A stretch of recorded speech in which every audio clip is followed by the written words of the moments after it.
He is now here, 25 seconds. Incoming Xin Zhao, we can collapse! But it's already time to go. Huhi will be your target. Cloud9 now having to back away, seeing Closer make his way into the mix too. Blabber losing about half HP, but there's your Gangplank ultimate. This is what we were talking about. It's the extra half man. It doesn't end up turning into a kill. Both sides walk out. It does get FBI's flash critically, though. Because Blabber was going to be first at play, he had to flash the Grand Entrance. He had to flash that Recon engage. Otherwise, he could have been in trouble. And they do get some summoners out on the retreat, but still, you're going to be feeling pretty good about that situation. Acquires that, gets this early gold lead, so the focus this time around has been quite good. Now here in mid lane, Cloud9 does have multiple players ready to go, set up in case anything would happen. But when you look at where 100 Thieves are at, there's not a whole lot. Never mind, they walk right into it. The trap is set, and they're ready to go. First blood over to Perp. Man, that CC chain was clean from Cloud9. The lockdown there between the Rise, the Recon, and the Varus ulti with the instant GP ult on top. No way out for Huhi. They're so comfortable on these champions, just cruising right along here. First blood money goes a long way in making up all of that good early play and the focus towards the Ophelia. Look at this, Swifties for Perks. That is a very atypical build. It's almost always Mercs that you'll see on the Rise. But I think when you're playing against some of these champions, there's a lot of slows on this team. It's less about the hard CC. So it is going to allow them to stay safe in the side lane potentially. As we had a kill. So what happened there is you saw Vulcan try to complete his recall as Abbedagge was about to check the brush. Abbedagge interrupts it just in time. Vulcan took the grand entrance over the Drake pit wall, but was hit by Closer in the Sonic Wave. So Closer was able to chase him down, find the kill. We'll hopefully get the replay of that here in just a second to see exactly how they made it happen. But 100 Thieves is now going to work. And again, it's FBI, the plate collector, raking in the money. That mistake there from Cloud9 cost them so much. Yeah. This is going to be 100 Thieves taking the maximum out of an opportunity that's right in front of them. They get the gold lead right back up to 1.6K. They're pushing bottom side. They even go for the invade here on blue buff. They just gain so much time in advantage here and be able to push out the rest of the map. This is going to be a huge dub for them someday as well. Looking for a dub. Oh, Fudge with the flash out to stay alive. You can see he ate the orange right as the big bonk came in on him, so it looked like it didn't deal any damage, but nearly killed off there. And 100 Thieves now finding themselves a 2-0 lead in turret count, really starting to build this lead. They're playing it very, very well. I mean, it is this catch, as you described, stopping on the recall, Q over the wall there from Lee Sin, an easy takedown, but with him dead, it's the follow-up play that mattered more. They had a ward behind the tier 1 tower, so if Cloud9 tried to actually walk up and defend, there was an easy TP play potentially to come through from 100 Thieves to actually collapse on that. And they have just been pushing very heavily. 2.6K FTX gold advantage with a very heavily scaling comp. They are so happy with how this early game has gone. You get to play this comp from ahead. It is so much easier to group up on the objective, try and force Cloud9 to you, but another pick. Let's talk about forcing Cloud9 to you. Well, that's not the way you want to get it done. Huhi gets picked off. Blabber and Sven working together with Vulcan here, chaining the CC very well. Notice that Blabber didn't go for the knockup on third hit Q until the Varus ulti was about to expire. Engage. Abbedagge does get collapsed on first. Okay, but Closer's also here, and he's right behind Vulcan, finding a good bit of damage. Abbedagge getting himself away. Somedays TP'd into the mix, fires out the Ornn ulti, but it won't hit the target. Blabber's already got the kill on the 100 Thieves mid laner, and the rest of the boys are seeing if there's a chance to go in. Closer wants to make the play, but he can't quite find it. Glacial Fissure also gonna hit nothing. Blabber tries to get away as FBI's looking for the opportunity to open up, but Blabber's already found him yet again, having to back away once more. Closer's got about 1/3 HP, and Sven's ready to go. Chains of Corruption find one, and they'll look to bring down Someday. He charges away and barely lives through the piercing arrow. 100 Thieves are hurting. They're on the retreat, and the fight goes to Cloud9. There are no big objectives on the map for them to take afterwards, but you can already see, again, that confidence coming through in Cloud9 and the execution of these comps with the full damage coming through. Fudge did so much work.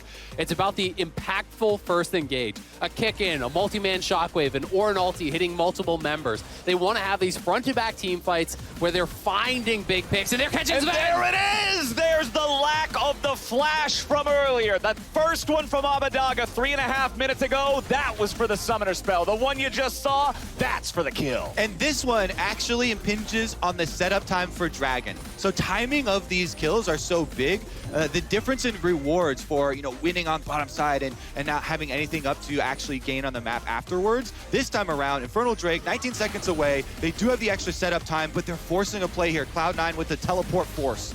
Okay, Perks is already in position to get the Rune Prison on Abadaga. Goes for the Everfrost Chain CC, but he misses the middle part of it, so there's no root. Cloud9 still seeing if there's a play to be made here. Fudge and Perks behind the tier 1 turret, going in after Abadaga. They know he has no shockwave after the kill on Sven, so that'll be a nice return kill from Cloud9. If 2 don't work, how about 3? How about 4? Cloud9 overloading the top side, so even if 100 Thieves goes towards the Dragon, they've got top side control. They're starting Baron. Exactly, so smart. There's not even time for them to actually get the Dragon from the side of 100 Thieves. Cloud9 circumvent this setup difference, force on Baron to draw 100 Thieves to them and not engage. Okay, who he gets away in time to escape the engage coming out from Vulcan. Nice damage over the wall with the Aphelios ulti. Vulcan into the stasis, staying alive. Just a moment, still walking it off. Someday might be the first to die, and Vulcan gets the kill credit. Cloud9 pick up another. That choke. Yeah, the difference between life and death there from Vulcan was half a second too. Oh, talking about life and death, it'll be number 2 here for Closer as he gets picked, and Cloud9 again displays superior coordination and communication. They got the punish, we got ourselves a pause. Require any more losses? That is my question, because they have to do it without Closer. 20 seconds on him, Baron at about half HP. Someday and who he will lead the charge. A little bit of damage finding its way onto Vulcan, but Cloud9's ready to turn. Blabber going for the flash with the audacious charge, but now he's got to back up a little bit, thrown up into the air, but the ulti keeps him safe. Blabber's going to be the first to die, and FBI burns them down. Someday with the flash over the wall to cut off the escape. And Cloud9 has made a serious mistake. They've already lost jungle and mid laner both, and who he's going to keep the chase going. FBI's got plenty of HP to work with. Fudge is having to run away. Abadaga, it's a shockwave, my friends, and Vulcan is the lone man standing. 100 Thieves shut him down. 100 Thieves showing why they put so much focus into the Aphelios, into FBI in the early game. He wins them that team fight with the Infernum ultimate. They're able to chase down the straggling members of Cloud9, and 100 Thieves will be able to get this Baron. Yeah, this is not a, hey, we're just gonna bait you over, come stop us type of Baron. This is the whole prize right here. And 100 Thieves with a beautiful punish on it here in mid lane. And it's all about poke from Cloud9. They've got to whittle them down here with the Varus to dissuade any potential engage, because if you lose a fight here in your base with the Baron, the game could just be over. I'm in love with the fact that we saw reality for why both teams... Never mind, let's go. It's time to go. Sven's the only one going to be hit by the Ornn ulti here. Shockwave onto 2. Cloud9's ready to go in. Vulcan finds a bit of CC, but the follow-up is not ready. Perks coming around from the side. Blabber goes in. Sterix keeps him alive. Blabber goes out. Zonius comes out from Huhi looking to stay alive. FBI again trying to find that huge ulti, but that time it's an air ball. 5v5 setup. 100 Thieves are willing to do this thing as a team. FBI getting poked a little bit there by the piercing arrow, but considering he's got the immortal shield bow, it's pretty easy for him to heal up off of the minion wave. You can see it right there. One shot with Infernum active, and he's all healed. But hey, Cloud9's ready to go. Blabber's already in the middle, and they're looking to find the damage on the FBI and take him down. But the man's got a Guardian Angel. Blabber's already down. Sven flashing away. Abadaga looking to run interference. Perks is in the back line, and everybody on Cloud9 is dropping dead. Closer needs a little bit more damage, and he's got it. 3 dead versus 100 Thieves slam them. Cloud9 got one, but the one they got was the Braum, and that don't matter to 100 Thieves at all. They're gonna push right inside this base and look to lay destruction to the Nexus turrets. Bottom lane is already under pressure from super minions, and that pressure must be answered. That is what Sven and Fudge are taking care of now, but the top lane inhibitor's already down. Mid lane inhibitor's gone. Even if Cloud9 survive this, their base and their map presence will be nothing. They are stuck with double super minions in every lane, as they're stuck underneath the remaining 2 turrets. Yep, with the Baron buff, time is working in their favor. They just have to wait for the reinforcements to arrive. Vulcan's already going in, and they're looking to find the damage onto the carries once more. Piercing arrow finds FBI, but they aren't able to kill him off. Cloud9 are going hard, and they're finding the first kill in the front line. With Someday down, 100 Thieves aren't able to maintain those 5v5 lines. They have to back away. It's a long walk for Huhi, who doesn't have a teleport of his own, so he's looking to rejoin. Now we got a 4v5. FBI's in a bad spot. He's going to be jumped on. Cloud9 looking for the focus, looking for the fire. They got him, but they lose perks in the process.